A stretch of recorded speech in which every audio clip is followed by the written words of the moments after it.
pessoal, meu nome é Fabiane Rodrigues e sou integrante do coletivo de quadrinistas Benedito. Neste vídeo, vamos falar sobre adaptações de quadrinhos para animação, abordando algumas de suas particularidades. Além de todos os filmes live action que vemos atualmente baseados em HQs, alguns títulos fizeram grande sucesso com o público também como animação. São inúmeros exemplos como Smurfs, Popeye, Tartarugas Ninja, Liga da Justiça, Batman, Superman, Homem-Aranha, etc. Porém, apesar do sucesso e da diversidade de títulos existentes atualmente, alguns autores de quadrinhos não concordam quanto à possibilidade de suas obras serem adaptadas para outros meios, como o mago dos quadrinhos Alan Moore, por exemplo.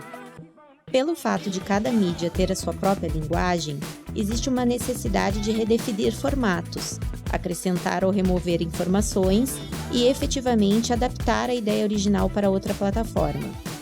Neste processo, algumas vezes acabam se perdendo características que tornam um quadrinho único. Por exemplo, no quadrinho Monstro do Pântano do próprio Alan Moore, algumas páginas têm a questão da interação com o leitor, onde precisa girar o gibi para ler algum texto ou para seguir a sequência de ilustrações e ter uma sensação de imersão no cenário. No caso da animação, seriam usados outros recursos, como o movimento de câmera, por exemplo, para dar profundidade à cena. As duas têm o mesmo apelo visual e emocional para a história? Para alguns sim, para outros não.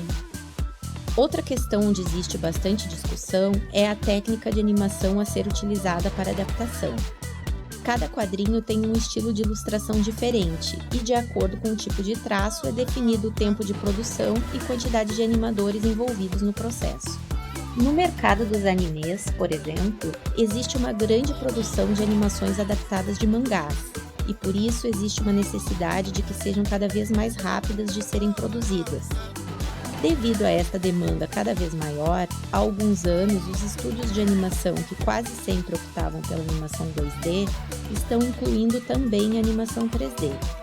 O 3D facilita na produção de cenas com movimentos de câmera elaborados, efeitos de lente e a própria animação dos personagens. Porém, nem sempre o resultado fica tão expressivo e dramático quanto o da animação 2D. Um exemplo claro disso é a animação adaptada do mangá Berserk, do mangaka japonês Kentaro Miura. A animação 2D da primeira temporada remete muito ao mangá em termos de ilustração e apelo gráfico. Em contrapartida, a animação 3D da temporada 2 é pouco expressiva e, segundo grande parte dos fãs, não passa a sensação visual esperada. Claro que existem ótimas adaptações de quadrinhos usando animação 3D, como Operação Big Hero e Homem-Aranha no Aranhaverso, por exemplo.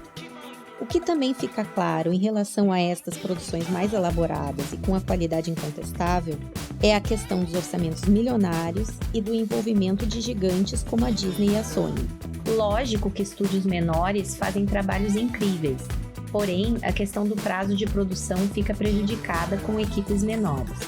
Um caso que fez o caminho contrário em relação às adaptações foi o da personagem da DC Comics Harley Quinn, que começou na animação e acabou virando quadrinho. Harley Quinn foi criada por Paul Dini e Bruce Timm para a série animada de televisão Batman, a série animada, aparecendo pela primeira vez no episódio Joker's Favor, que foi ao ar em setembro de 1992.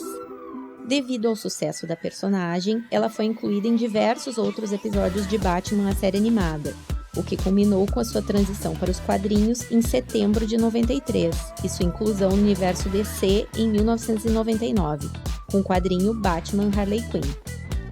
Em 2019, a personagem ganhou sua própria série animada, onde finalmente termina seu relacionamento com Coringa e começa a trilhar seu próprio caminho no mundo do crime em Gotham City.